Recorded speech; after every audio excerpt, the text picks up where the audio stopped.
한국 교회의 수호자, 원죄 없이 잉태되신 복되신 동정 마리아 대축일에 보내드리는 오늘의 강론. 담당의 천주교 대전교구 주교자 대흥동 성당 이은기 신부입니다. 오늘 복음은 루카복음 1장 26절에서 38절까지의 말씀입니다. 그때 하느님께서는 가브리엘 천사를 갈릴레아 지방 나자렛이라는 고을로 보내시어 다윗 집안의 요셉이라는 사람과 약혼한 처녀를 찾아가게 하셨다. 그 처녀의 이름은 마리아였다. 천사가 마리아의 집으로 들어가 말하였다. 은총이 가득한 이여 기뻐하여라. 주님께서 너와 함께 계시다. 이 말에 마리아는 몹시 놀랐다.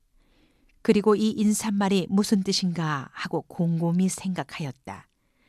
천사가 다시 마리아에게 말하였다. 두려워하지 마라 마리아야. 너는 하느님의 총애를 받았다.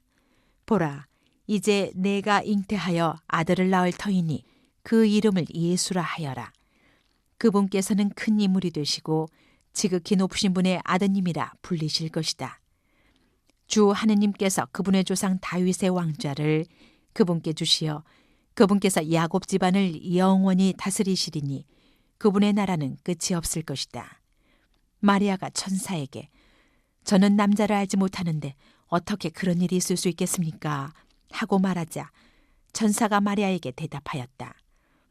성령께서 너에게 내려오시고 지극히 높으신 분의 힘이 너를 덮을 것이다.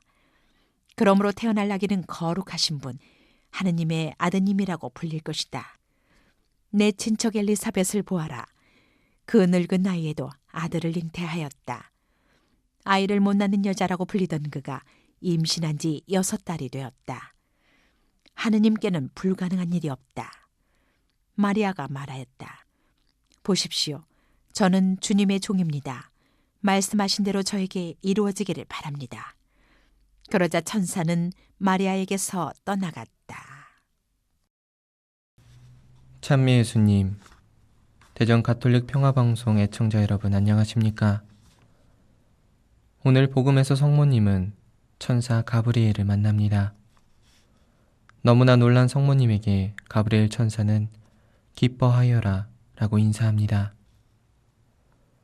성경 안에서 기뻐하여라 란 단어는 두 가지 의미로 사용됩니다. 하나는 당시 시대에 사용된 일상적인 인사말이고 두 번째 의미는 자신이 누리고 있는 기쁨에 상대방을 초대할 때 사용됩니다. 마치 루카복음 15장에서 잃었던 양을 찾은 주인이 찾은 양을 어깨에 메고 이웃들에게 나와 함께 기뻐해 주십시오. 잃었던 내 양을 찾았습니다. 라고 말하는 것처럼 말입니다.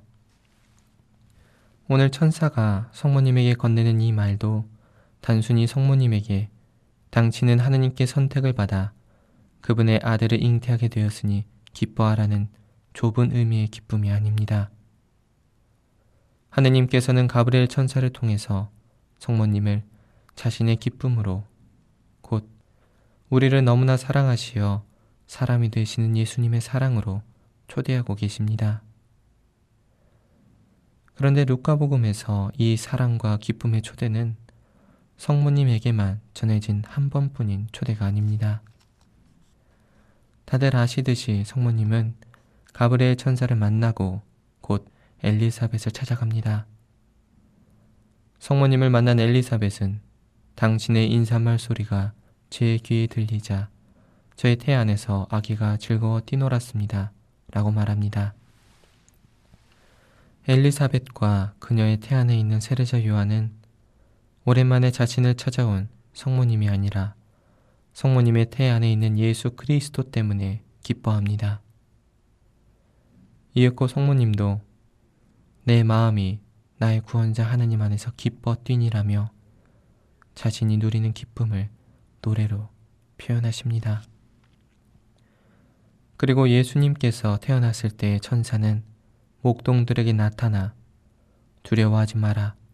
보라, 나는 온 백성에게 큰 기쁨이 될 소식을 너희에게 전한다라면서 목동들을 이 기쁨으로 초대합니다.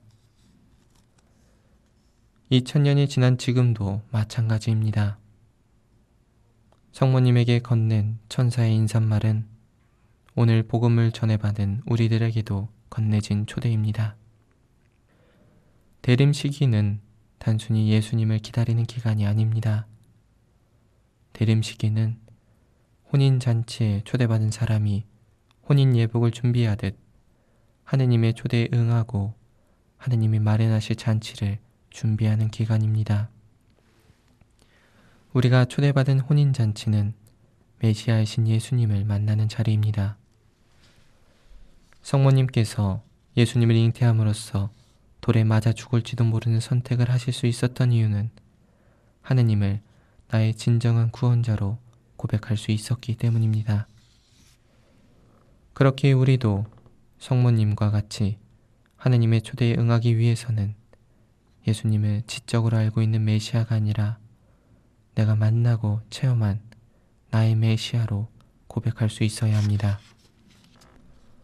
더불어 이 초대는 주인이 종들에게 길에서 만나는 사람들을 혼인잔치로 초대하라고 하듯이 나의 어떤 능력이나 잘남 때문에 받는 것이 아니라 온전히 모든 사람을 향한 하느님의 은총과 선택입니다. 하느님의 은총은 어떤 인간의 공로 때문이 아니라 무상으로 주어지는 선물이고 사랑입니다. 우리가 하느님을 나의 구원자로 고백할 수 있는 것은 내가 잘나서가 아니라 하느님께서 주시는 은총에 힘입어 할 수 있다는 사실을 잊지 말아야 합니다. 대림 시기는 단순한 기다림의 시간이 아니라 하느님 사랑의 기쁨으로 초대받는 부르심의 시간입니다. 이 초대에 응하고 혼인 예복을 갖추기 위해 하느님께 거듭 은총을 청하시면 좋겠습니다. 은총이 가득한 이여 기뻐하여라. 주님께서 너와 함께 계시다. 오늘의 강론, 지금까지 담당해 천주교 대전교구 주교자 대흥동 성당 이은기 신부였습니다. 내일도 이은기 신부의 강론이 계속됩니다.